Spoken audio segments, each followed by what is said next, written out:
a incumbência de estar aqui hoje.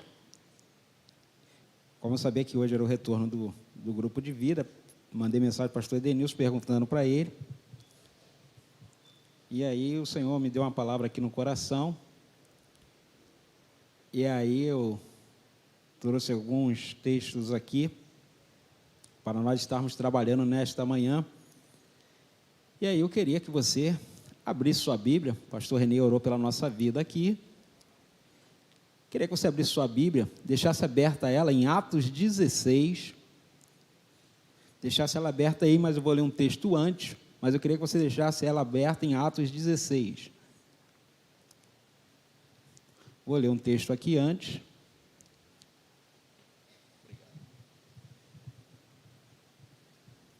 Deixa aberta aí em Atos 16, que depois nós vamos para esse texto. Vamos trabalhar hoje Atos 16 e 18.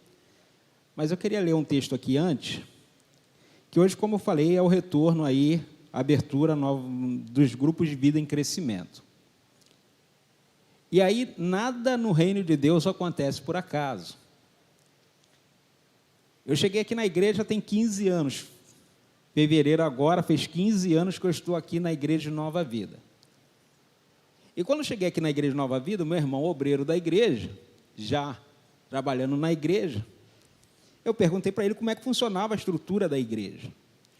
Visto que eu venho de berço, criado no Evangelho, mas só vinha de outra denominação, e aí eu perguntei como funcionava a estrutura da igreja. Meu irmão me deu a seguinte dica: a igreja funciona através dos GV6, através dos trabalhos em ministério, e através do ministério que você exerce como crente. Aí eu falei, beleza.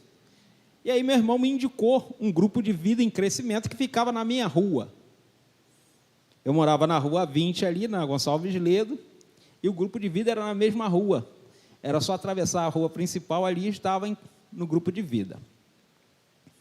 E como eu falei, não existe acasos e coincidência no reino de Deus. Eu sou do Ministério de Ensino e eu fui justamente para um grupo de vida que tinham 3 professores do Ministério de Ensino no grupo de vida. Como eu falei, não existe acasos. Deus nos envia para o lugar certo com as pessoas certas. Nós estamos dando curso de paixão ministerial aqui, é justamente o que eu falo. Às vezes a gente não sabe lugar para trabalhar, para desempenhar o nosso ministério, é porque a gente não fica percebido, não presta atenção aonde Deus está nos levando, aonde o rio está nos levando. Porque é muito claro, Deus definitivamente, Ele nos coloca com pessoas certas. Se você ainda não está trabalhando no exército ministério, fala assim, pastor, eu estou meio perdido, eu não sei para onde eu vou. Começa a perceber aonde o rio está desembarcando, para onde o rio está te levando, para onde o rio está te indicando. Deus vai te colocando no lugar certo com as pessoas certas. Como eu falo sempre, igreja não é um lugar fácil, porque nós somos pessoas difíceis. Por isso que a igreja não é um lugar fácil. A igreja, definitivamente, ela não é o céu. Tem gente que acha que a igreja é o céu. Não é, gente. Por que eu digo que a igreja é um lugar difícil? Porque eu sou uma pessoa difícil. Logo, a igreja é um lugar difícil de você conviver. Se todo mundo fosse uma pessoa fácil de conviver, era outra coisa. Mas eu me dou como exemplo. Eu não sou uma pessoa tão fácil de se lidar. Não sou tão difícil assim, mas também não sou uma pessoa tão fácil. Então, como eu sou referência de igreja, como você é referência de igreja, a igreja é um lugar difícil. Mas o que nos une é maior do que aquilo que nos separa. Porque o que nos une é a missão, é o sangue de Cristo, é o amor de Deus manifestado em Cristo Jesus. É isso que nos une. Então, tudo isso faz com que as outras coisas percam a importância. São menores. A minha diferença com alguém é muito menor do que o sangue de Cristo que nos purificou de todos os pecados. Então, quando nós vemos isso, e aí nós estamos aqui nesta manhã para falar sobre o quê? Aproveitando as oportunidades que Deus nos concede. É sempre assim. A gente vem para a igreja, a gente anda na igreja, o Senhor vai nos concedendo oportunidades. Oportunidade de você sempre abençoar alguém. Abençoar alguém com a palavra, abençoar alguém com um bom dia, abençoar alguém com um abraço, com um aperto de mão. Tudo isso são oportunidades que Deus nos dá e muitas das vezes passa desapercebido. Então, nós precisamos entender que todo evento, todo momento, toda reunião, todo encontro que nós temos com alguém é uma oportunidade que Deus nos concede de abençoar a vida do outro. E, em troca, também sermos abençoados pela vida do outro.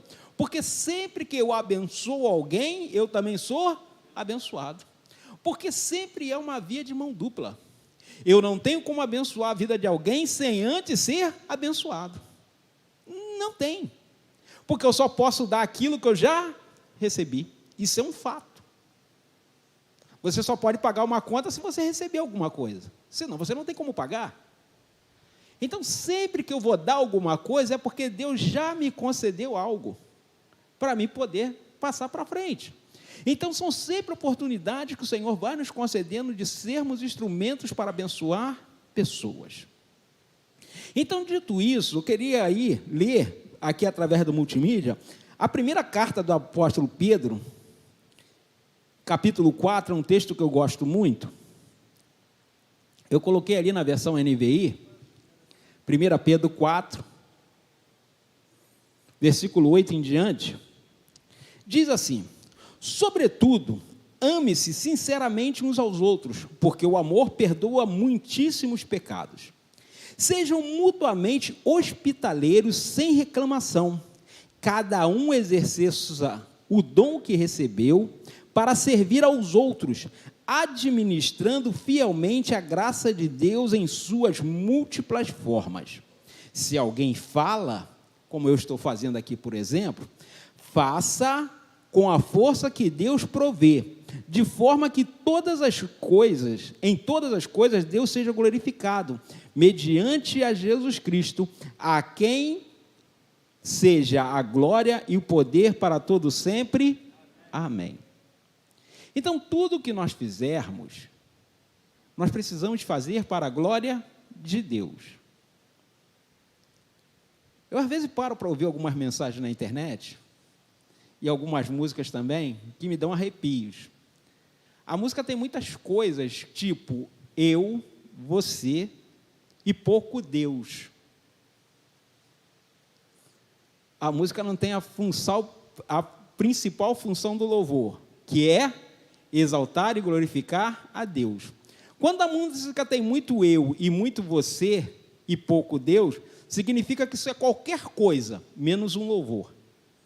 Porque a função do louvor é exaltar o nome do Senhor. Então, as músicas que nós ouvimos hoje são o que nós chamamos de música de autoajuda.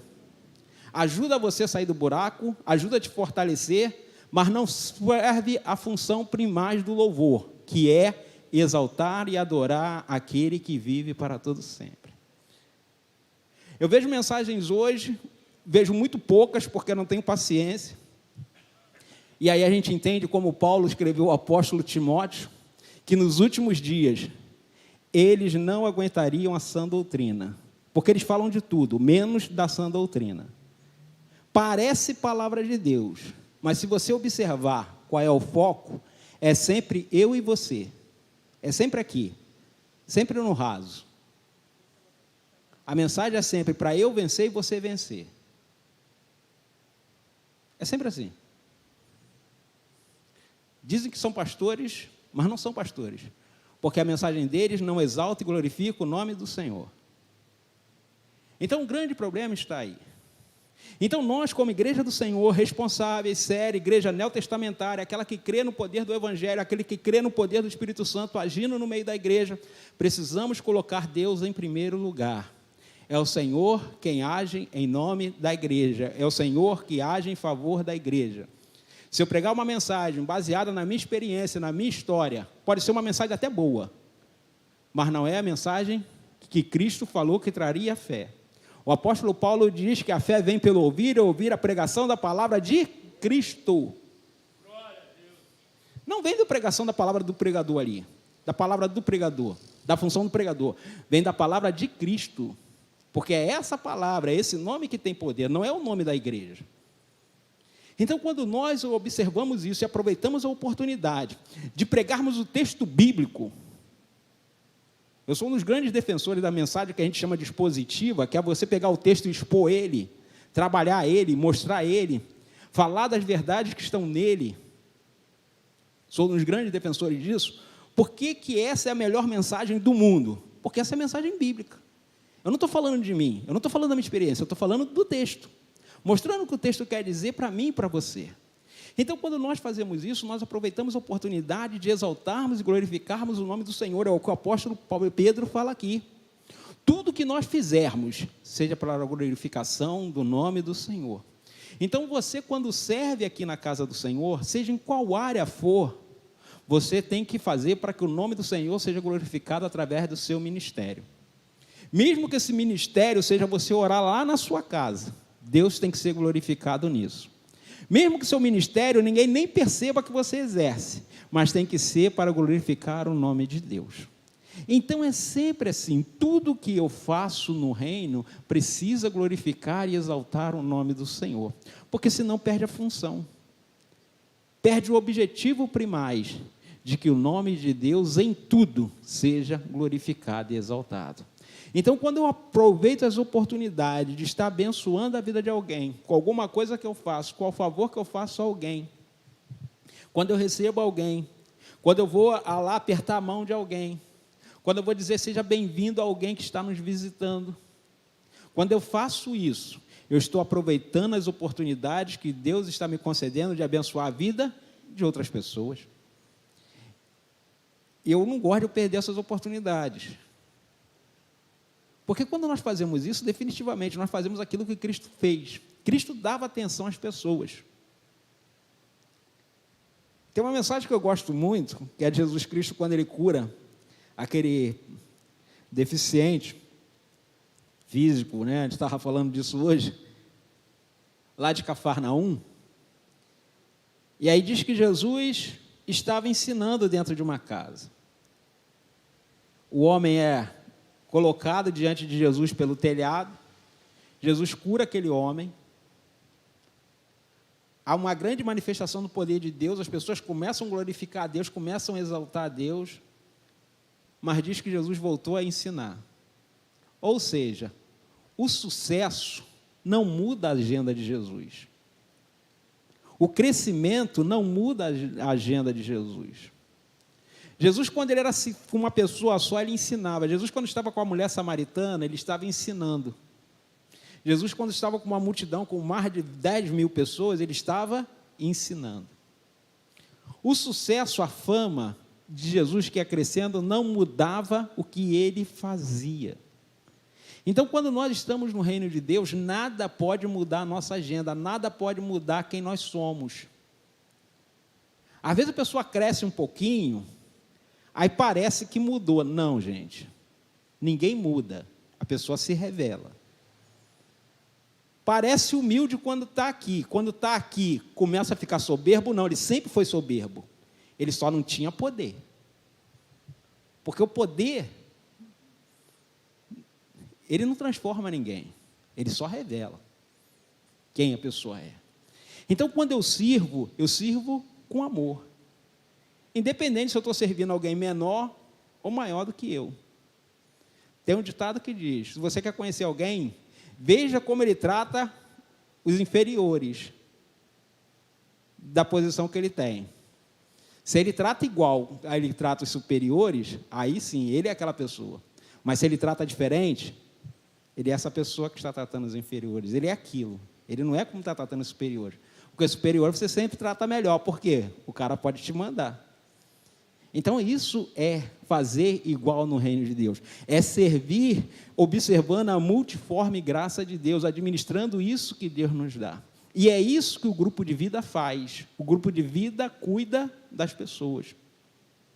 Quando entrei nesse grupo de vida, e aí Deus foi começando a abençoar, e as coisas começaram a acontecer, e aí Deus vai nos levando a crescimento na obra do Senhor, e a gente vai exercendo ministérios. E tudo que eu sempre fiz, eu sempre pedi orientação. orientação às pessoas. Eu era obreiro na casa do Senhor. Trabalhei muito pouco como obreiro por causa de outras coisas que eu fui fazendo no meio do caminho. Mas se eu faltasse como obreiro, primeira coisa que eu fazia, eu ligava para o auxiliar do dia, falava para ele que não ia poder ir. Ligava para o diácono do dia dizendo que não ia poder ir. Tem gente que é obreiro, falta, não dá satisfação. E a hora que eu estou falando, não tinha nem WhatsApp nem nada, era telefone mesmo. Hoje em dia é só você mandar uma mensagem. Ó, não posso ir. Tem gente que nem isso faz. É porque não se entende como servo. Acha que está quebrando um galho na casa do Senhor. Rapaz, eu falo sempre. Eu falo sem medo. Deus podia chamar gente muito melhor do que a gente para servir. Mas Ele me deu oportunidade, mesmo sabendo das minhas imperfeições, das minhas fraquezas, das minhas limitações. Se Ele me deu oportunidade de servir na casa dEle, seja com qualquer motivo, qualquer lugar, qualquer cargo, qualquer título, se Ele me deu oportunidade de servir, eu tenho que servir do melhor, fazer o melhor. Então você precisa, na verdade, prestar conta. Quando eu não desço para o culto, eu falo, gente, eu não vou hoje. Por quê? Porque as pessoas precisam saber quem vai estar na igreja, com quem pode contar na equipe. Então isso é importante, você se comunicar. Porque o seu líder está contando com o seu trabalho. Quando você está num grupo de vida, eu fazia isso, ó, gente, não vou não. Porque a pessoa que está no grupo de vida está contando que você vai estar lá. Vai te pedir para orar, vai pedir para fazer alguma coisa, as pessoas estão contando com você. Então você precisa fazer isso, porque isso é servir com excelência. Ah, não vou não, deixa para lá. Não, é uma oportunidade que Deus está te concedendo de abençoar a vida de alguém, de ser diferencial. Então, quando nós estamos em qualquer lugar na casa do Senhor, nós precisamos fazer tudo para que o nome do Senhor seja glorificado. Por menor que seja o seu trabalho, você às vezes acha que não tem importância nenhuma. Não, você foi chamado para a honra e glória do Senhor Jesus. Então, seu trabalho, por mais insignificante que ele possa parecer, ele é fundamental para o desenvolvimento da obra do Senhor. O Senhor te chamou, o Senhor conta com você. Embora Ele não precise de nós para nada, Ele nos concede a oportunidade de servirmos aqui na casa dEle. E nós não temos como pagar esse grande amor que nos deu essa oportunidade. Então, aproveite as oportunidades. E agora sim, eu queria que você fosse lá em Atos 16, para nós falarmos aqui desse assunto aqui, que é importante, sobre os grupos de vida em crescimento, e essa oportunidade que Deus concede. Então, cada pessoa que está lá no grupo de vida, que é líder, que é auxiliar, que é anfitrião, que recebeu essa tarefa, essa missão, precisa entender que é privilegiado de fazer isso. Não é simplesmente, não tenho o que fazer, você ali. Não, gente. É um privilégio. Você tem a oportunidade de cuidar das almas, das vidas que o Senhor concede. De cuidar de pessoas. Esse é o maior ministério que nós recebemos, cuidar das pessoas, cuidar das vidas. Assim como o pai e a mãe têm o grande privilégio de cuidar dos filhos, um patrimônio, uma herança que Deus concedeu, e tem pais que não se atentam para o Salmo 127. Os filhos são herança do Senhor. Você recebeu um dom de cuidar de algo que pertence a Deus, os filhos não são seus. Você simplesmente recebeu a oportunidade de cuidar de algo precioso do Senhor. O que fica de herança? Aquilo que tem valor. E aí você recebe. E aí, às vezes, você se esquece desse detalhe.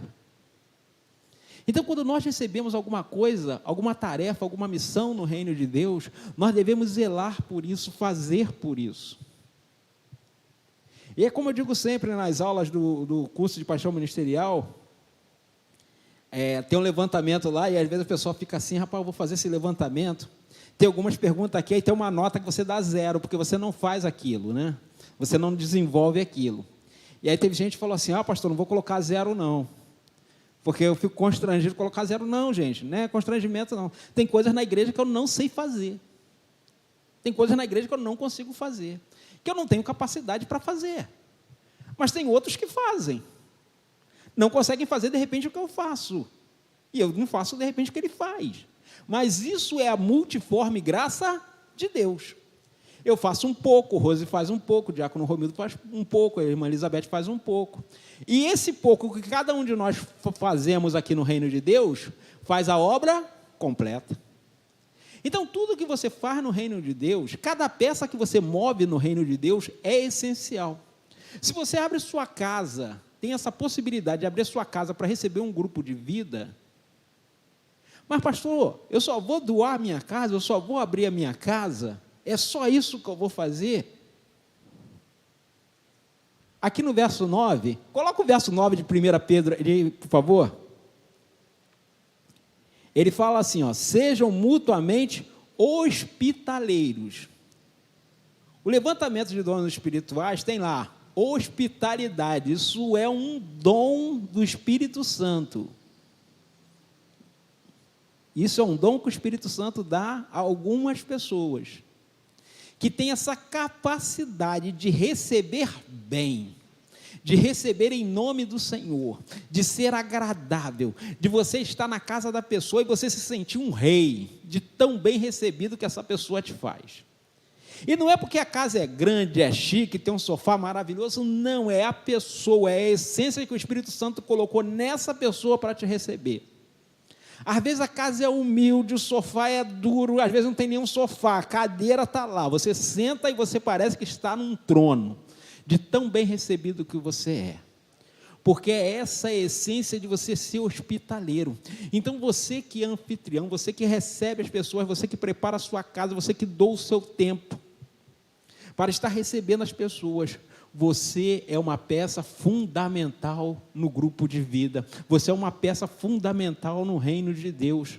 Então, quando nós fazemos isso, nós abrimos nosso coração para estar recebendo as pessoas, para estar atraindo as pessoas, e as pessoas se sentirem bem acolhidas na casa dela. Definitivamente, é uma oportunidade que Deus está nos concedendo. Então, quando nós fazemos isso, e nós chegamos na casa da pessoa, e nós sentimos acolhidas, esse dom aqui, da hospitalidade, está funcionando na casa daquela pessoa. Então, é uma oportunidade que nós temos.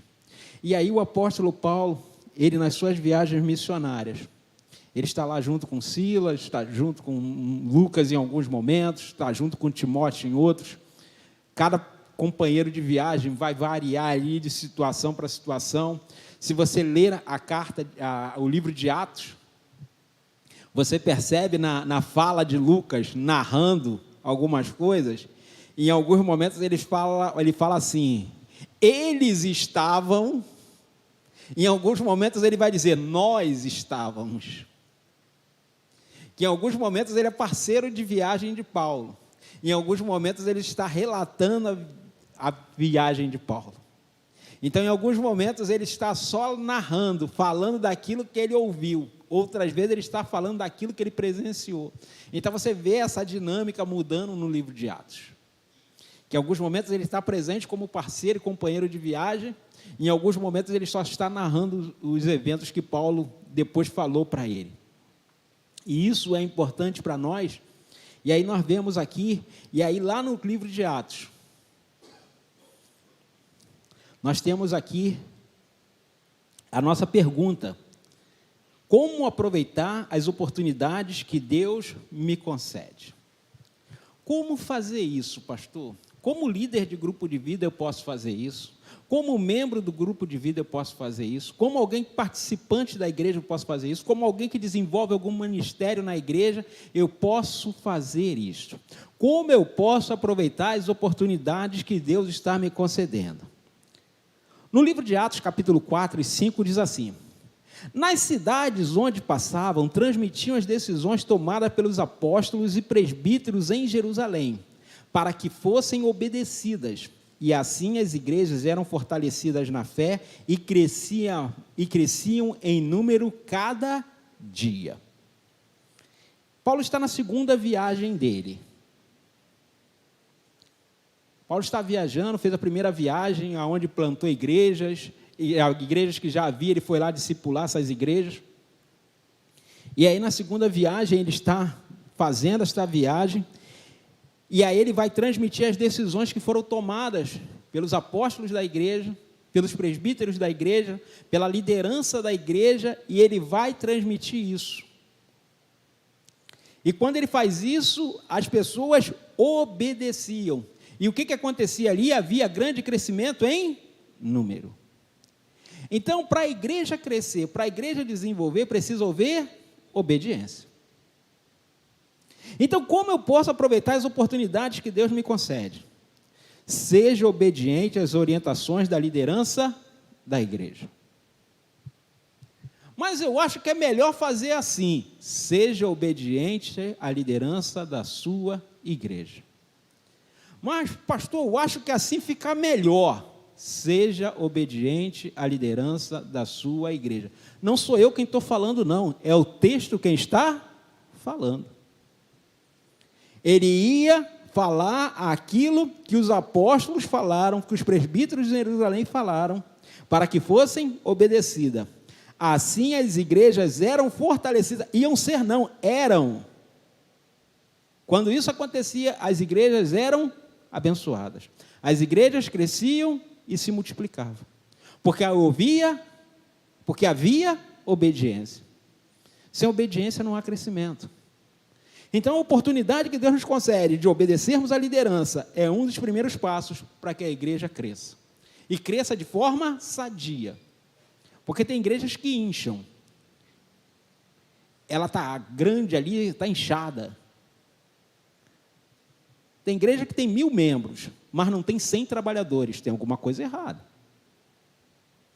Uma igreja com 1000 membros, que não tem 100 trabalhadores, ela está inchada, ela não está grande. Não pode, gente.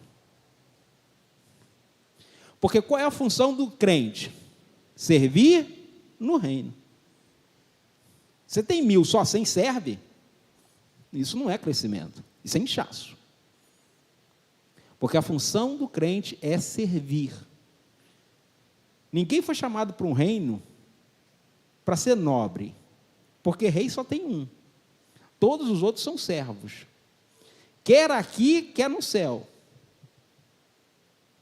Se o filho do dono disse que veio servir, imagine eu e você.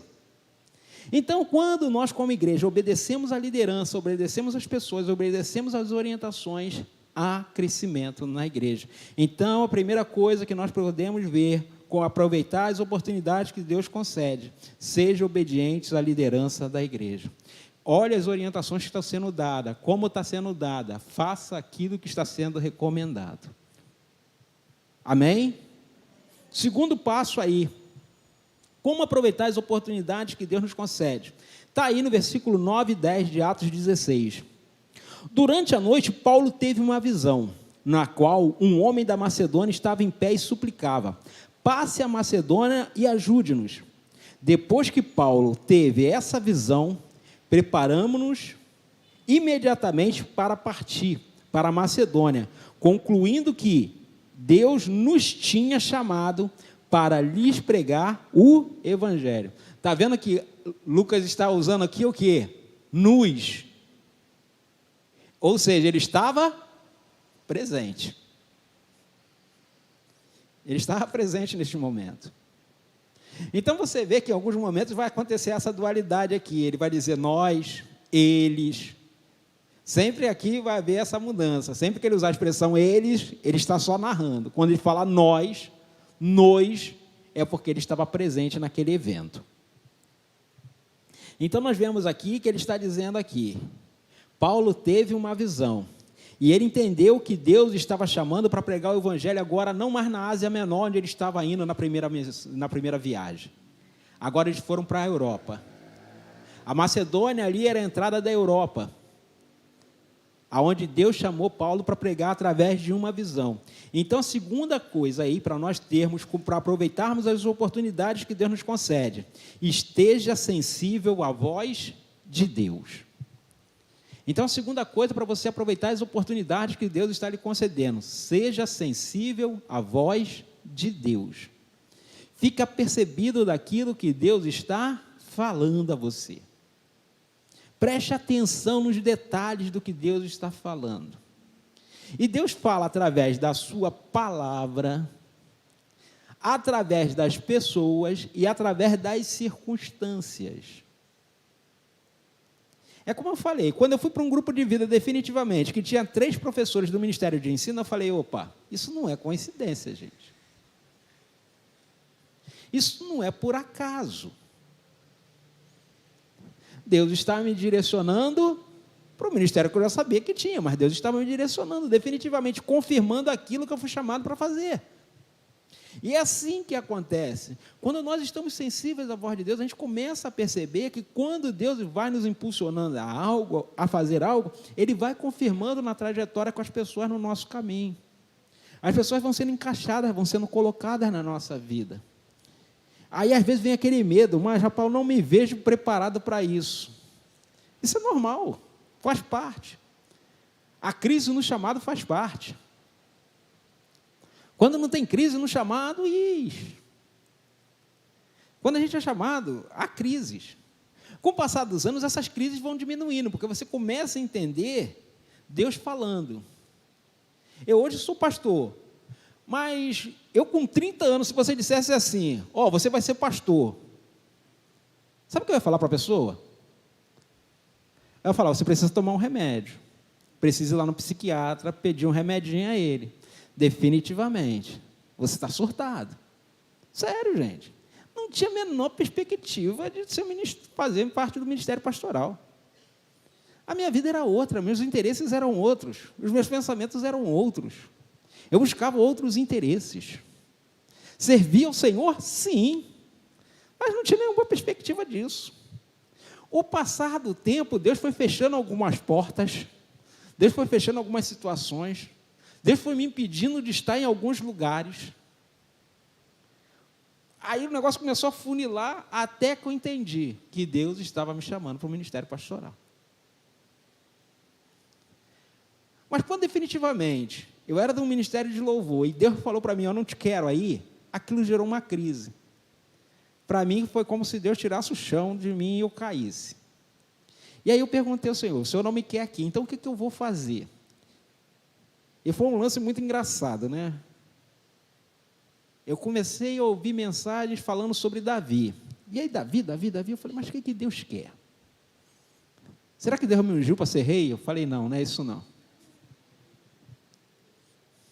Até porque nós estamos numa república. Falei, definitivamente não é isso. Eu falei isso aqui na segunda-feira no curso. Davi era músico? Sim. Compositor? Sim. Mas Davi nunca tocou no santuário. Davi nunca tocou no tabernáculo. Davi nunca tocou na presença do Senhor. Sabe por quê? Porque ele não era levita. Servir na casa do Senhor como músico, como instrumentista, como cantor, era só para os descendentes de Levi. Davi, mesmo sendo músico bom, não tinha a oportunidade de tocar no tabernáculo. Era proibido, mesmo como rei. Aí eu comecei a observar esses detalhes, eu falei, às vezes a gente pode ser um bom cantor, a gente pode ser um bom músico, não que seja um bom cantor, tá, gente? A gente tenta, se esforça. Mesmo sendo um bom músico, sendo um bom cantor, você não definitivamente vai fazer parte do ministério de louvor. Deus vai te dar outras coisas para fazer. Deus vai te dar outros ministérios para executar, mesmo você tendo esse talento. Porque tem gente que acha que definitivamente quem é músico vai ser do ministério. Não, não necessariamente, gente. Tem outras coisas para fazer.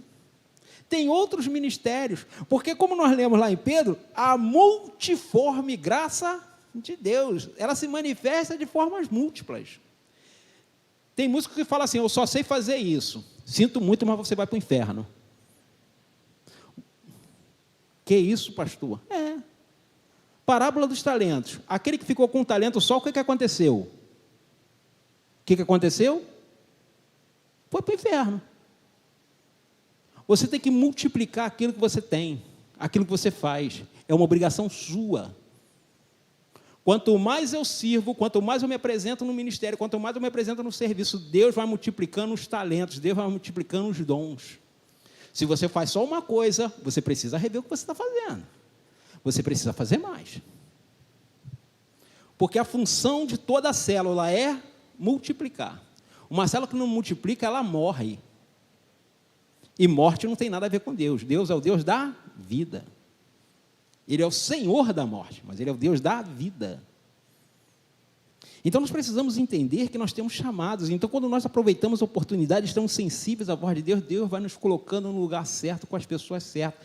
Deus vai colocando situações. Algumas portas vão se fechando, mas outras vão se escancarando na nossa frente. E aí a gente vai entendendo que, definitivamente, Deus está nos levando no fluxo do rio. E aí, quando a gente cai lá dentro, definitivamente, a gente entende que tudo foi provisão de Deus. Que as portas se fecharam porque Deus permitiu, que outras portas se abriram porque Deus permitiu. Algumas pessoas estão no nosso caminho porque Deus permitiu. É Deus quem nos envia para cada lugar. A terceira coisa é que nós precisamos estar para aproveitarmos as oportunidades que Deus nos concede. Nós precisamos ficar atentos ao que acontece ao nosso redor, como eu já estava falando. As situações, as circunstâncias começam a proporcionar este lugar. Quando você está num grupo de vida, você não está ali para passar o tempo. Quando você está em algum ministério, você não está ali porque não tem nada para fazer. Você recebeu a oportunidade de abençoar a vida de alguém. Como eu falei, esse é o maior ministério que nós recebemos da parte do Senhor. Olha só o que acontece aí em Atos 16, a partir do versículo 12. Partimos para Filipo, na Macedônia, que é colônia romana, a principal cidade daquele distrito. Ali ficamos vários dias. No sábado, saímos da cidade e fomos para a beira do rio, onde esperávamos encontrar um lugar de oração. Sentamos-nos e começamos a conversar com as mulheres que se havia ali reunido. Uma das que ouvia era uma mulher temente a Deus chamada Lídia, vendedora de tecido de púrpura, da cidade de Tiatira.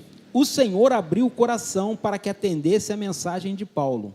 Tendo sido batizada, bem como os da sua casa, ela os convidou, dizendo: se os senhores me consideram uma crente no Senhor, venham ficar em minha casa. E nos convenceu.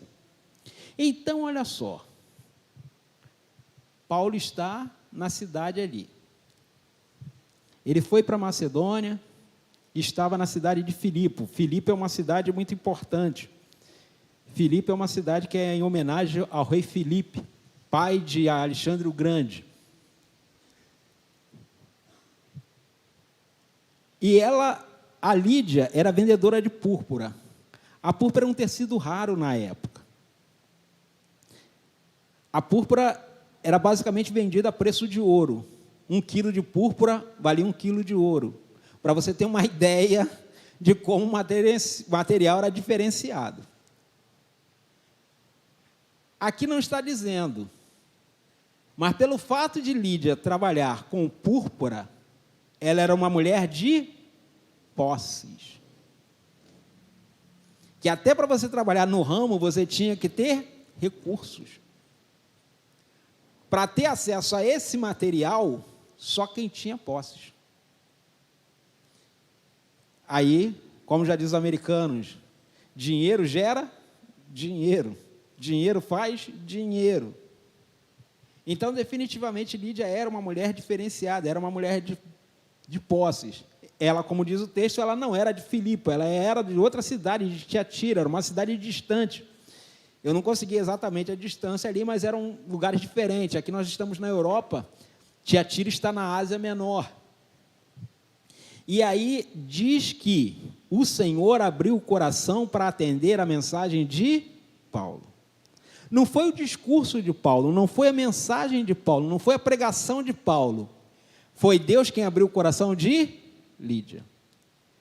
Você que é líder do grupo de vida, você que é anfitrião do grupo de vida, você que é auxiliar, não é a sua forma que atrai as pessoas.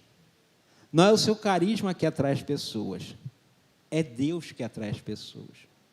Só vai no seu grupo de vida quem Deus atrai. Só vai no seu grupo de vida quem Deus traz. É sempre assim. Paulo tinha um discurso. Paulo era orador. Paulo era eloquente. Mas o texto deixa bem claro que quem atraiu a atenção de Lídia foi Deus. Não somos nós. Então nós, quando estamos lá no grupo de vida, estamos trabalhando, estamos servindo ao Senhor, as pessoas vêm por quê? Porque o Espírito Santo de Deus traz. É Ele quem traz as pessoas. E aí quando você está lá na sua casa e recebe alguém, sinta-se feliz, porque o Espírito Santo está atraindo alguém até a sua casa. Está atraindo alguém até você, está atraindo alguém até o seu ministério que você foi chamado para exercer, para servir as pessoas. Então essa é uma oportunidade que não tem preço. É parte fundamental do desenvolvimento da fé, servir as pessoas. Então quando Lídia ali ouve a mensagem, e aí diz que ela e toda a sua casa são batizados. E ela chama Paulo. E aí ela diz, olha só, se o Senhor me considera uma crente em Jesus, no Senhor, venham e fiquem em minha casa. E ela os convence a ficar ali na casa dela. Então, olha só, a casa nossa, definitivamente tem que ser um lugar de chamar a atenção das pessoas, de atrair as pessoas. E é o quarto ponto.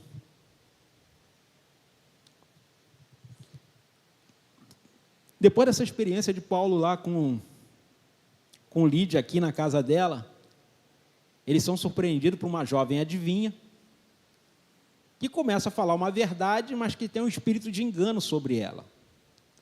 Parece ser uma verdade, mas não é uma verdade, é um incômodo. Porque ela está falando que definitivamente eles são servos do Deus vivo. Isso é uma verdade? É. Só que ela estava impedindo e atrapalhando a pregação de Paulo. Ela estava atrapalhando o ministério de Paulo. Ela estava atrapalhando a principal função do ministro, que é pregar a palavra de Cristo. E Paulo repreende aquele espírito, aquela menina liberta. E aí você conhece a história, Paulo e Silas aqui, que está nele, nesse empenho aqui, são presos, na prisão, eles são chicoteados, são espancados, e Deus faz um grande reboliço ali, através da oração deles. As portas das cadeias se abrem, e aí o carcereiro quer tirar a vida, e Paulo fala para ele não fazer aquilo. E aí, no versículo 31, um versículo que você conhece certamente, ele pergunta para Paulo e Silas, senhores, o que farei para ser salvo? E aí ele responde, crê no Senhor Jesus Cristo, será salvo você e a sua casa. Versículo 32 diz assim, e pregaram a palavra de Deus, a ele e a todos da sua casa. Naquela mesma hora da noite, o carcereiro lavou as feridas deles. Em seguida, ele e todos os seus foram batizados. Então os levou para a sua casa, serviu-lhes uma refeição, e com todos de sua casa se alegraram muito, por ver crido em Deus. O quarto ponto aqui nosso é faça da sua casa um lugar onde as pessoas se sintam bem acolhidas. Faça da sua casa um lugar que as pessoas se sintam bem acolhidas. Paulo foi maltratado, foi espancado, foi chicoteado. Mas tudo isso perde o valor, por quê? Porque ele tem a oportunidade de abençoar a vida daquela casa. Ele tem a oportunidade de abençoar a vida daquela família. E a gente, por muito menos, a gente fica de birrinha com os outros.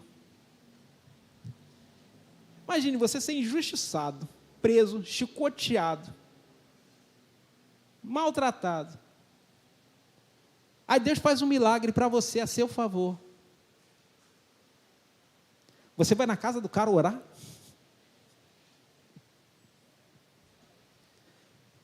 Isso é porque ele entendeu que tudo aquilo era uma oportunidade de salvar uma família. E isso não tem preço.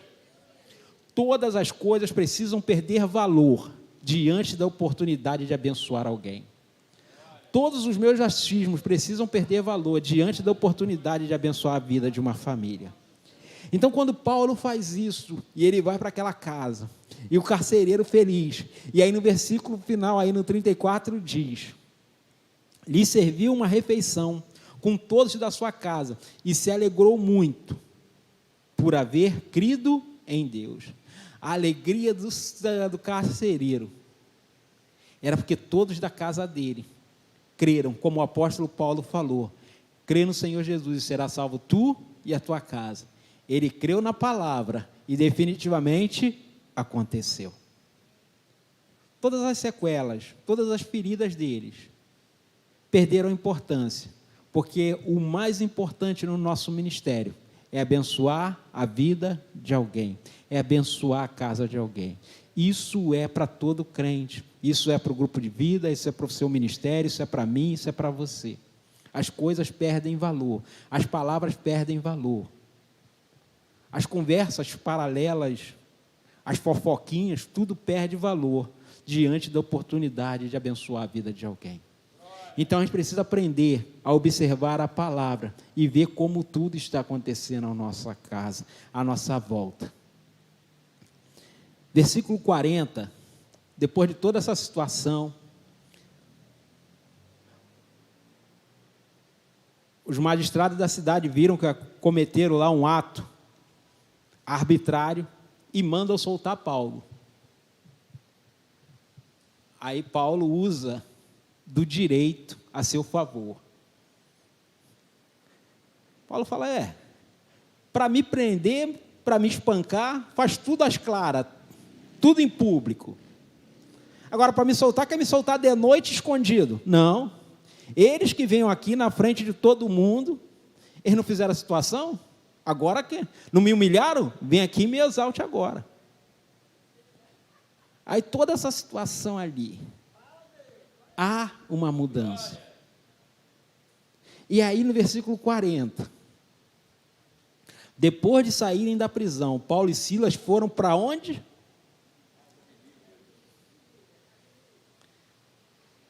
Onde se encontraram com os irmãos e os encorajaram, e então partiram. Gente, tudo isso aconteceu. A gente, por muito menos, acontece uma desgraça com a gente. Aí a gente se reúne para quê? Para murmurar. Sou servo de Deus e Deus deixou acontecer isso comigo. Dou meu sangue pela igreja e Deus deixa acontecer isso comigo. Sou um crente fiel, dizimo, oferto, e Deus deixa eu me roubar. E Deus deixa alguém fazer mal contra mim. Aí a gente começa as murmurações. Paulo sofreu toda essa injustiça. Só o que ele vai fazer na casa de Lígia? Ele vai encorajar os irmãos a não desistirem do chamado, a não desistirem da função, a não desistirem do ministério. Não tem tempo para coisinha, não tem tempo para frescurinha, não tem tempo para disse-me-disse, tem tempo para coisas pequenas não, porque a pregação do evangelho é o mais importante, abençoar as pessoas é mais importante. Todas as coisas precisam perder sentido na nossa vida, precisam perder importância na nossa vida. O mais importante é ir abençoar as pessoas.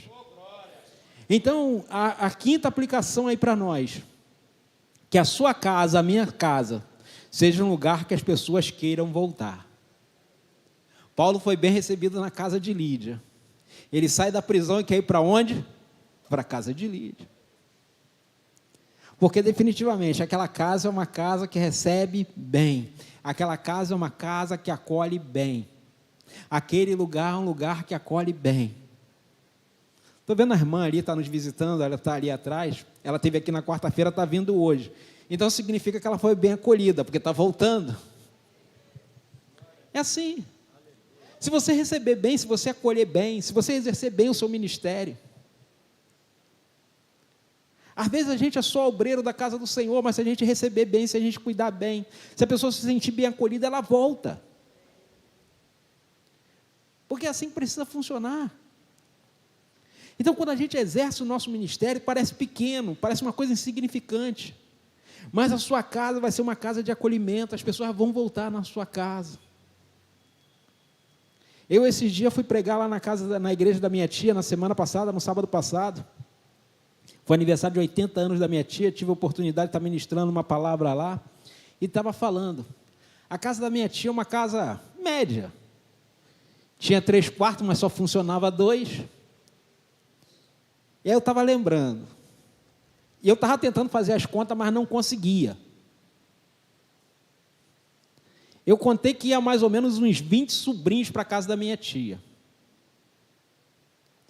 Mais os 5 dela. Mais uns vizinhos nossos, que era meio parente, que é também. Mais os adultos.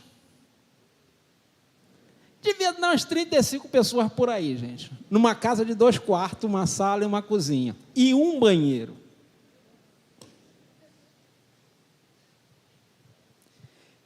Eu tento imaginar hoje como é que aquilo funcionava. Eu não consigo imaginar como aquilo funcionava, gente.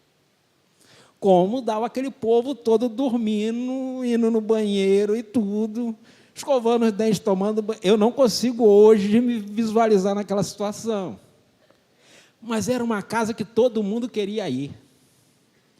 A maioria morava aqui no Catarina, aqui, e minha tia mora até hoje lá em São João de Meriti. Mas era um lugar que a gente sempre queria ir.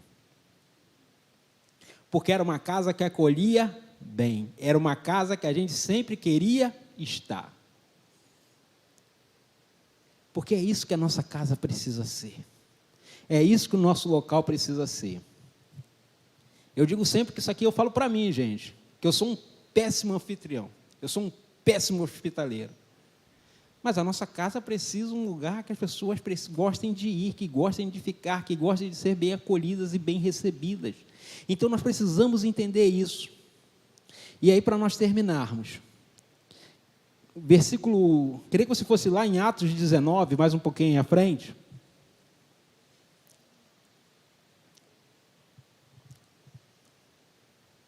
Que além da nossa casa, tudo que a gente faz precisa ser para glorificar a Deus.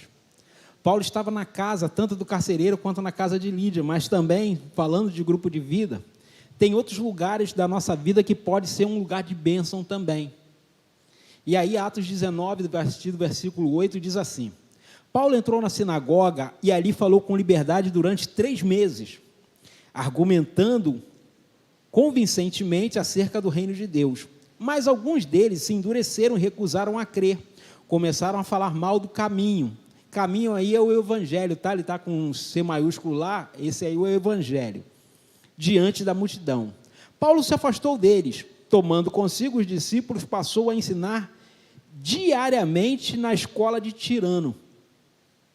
Isso continuou por 2 anos, de forma que todos os judeus e gregos que vinham na província da Ásia ouviram a palavra do Senhor. Deus fazia milagres extraordinários por meio de Paulo. Olha só que coisa interessante. Paulo foi num lugar de culto, que era a sinagoga. Deus fechou aquela porta, permitiu que aquela porta se fechasse. As pessoas não queriam mais crer, precisaram arrumar problemas. Deus abriu uma outra porta onde? Na escola de Tirano. Tirano é um personagem bíblico. É o nome de uma pessoa. E aí Paulo começa a pregar naquele lugar. Aonde Deus abre uma oportunidade, é para nós pregarmos, é para nós falarmos. Pode ser na casa, pode ser na loja, pode ser no negócio, pode ser na empresa, não interessa. Se Deus abrir uma oportunidade, faça com que o evangelho seja propagado. E é o último ponto aí. Além da sua casa e da sua empresa, da sua loja, do seu negócio, seja um lugar para a divulgação do evangelho de Cristo. Tanto na sua casa quanto no seu negócio, aonde você estiver, use este lugar para propagar o evangelho de Cristo. Aproveite as oportunidades que Deus te dá. Às vezes a gente não percebe que tem gente esperando que você fale do amor de Deus. E aí, mas eu não estou na igreja, eu não sou do ministério de evangelismo. Não perca a oportunidade. Não precisa ser nada teologicamente falando, não. Seja simples. Porque Jesus, quando estava com Nicodemo, ele estava falando de forma mais profunda, embora Nicodemos não entendeu. Mas Jesus, no dia a dia, com as pessoas, Jesus era prático. Tanto que as pessoas entendiam o que Jesus falava. A multidão gostava do ensino de Jesus, porque Jesus era prático, Jesus era simples. Usava parábolas para que as pessoas entendessem o que ele estava falando. Então, nós precisamos entender que as oportunidades que Deus nos concede, elas estão em todos os lugares. Então, você que é líder do grupo de vida, você que é anfitrião, você que trabalha, você que é auxiliar, seja qual for a sua função, você que é membro do grupo de vida, seja uma peça fundamental. Aproveite as oportunidades que Deus está concedendo para você abençoar pessoas, para você abençoar famílias. Aonde você for, faça isso, abençoe as pessoas à sua volta. Aproveite as oportunidades, porque Deus conta com você, Deus conta comigo, Deus conta com a igreja. Deus não chamou só alguns, não, Deus chamou a todos para fazer esta mensagem, a todos para levar o evangelho da paz. E nós estamos aqui, porque somos a igreja de Cristo. Nós vamos cantar o refrão desta canção. E ontem, quando eu estava preparando esta mensagem, aí aproveitei e estava colocando uma música para ouvir ali. Aí coloquei essa música da Ademar de Campos. E aí, quando a música começou a cantar e o refrão começou a cantar, eu comecei a chorar. E eu comecei a lembrar de onde Deus me tirou lá de trás. Estava na igreja, estava servindo, servia a vida inteira. Mas não tinha um propósito real naquilo que eu fazia. Não entendia exatamente o que era servir ao Senhor. Servia ao Senhor, mas não servia as pessoas. Não estava servindo bem. Hoje entendo que o melhor é servir as pessoas, porque aí eu estou servindo ao Senhor.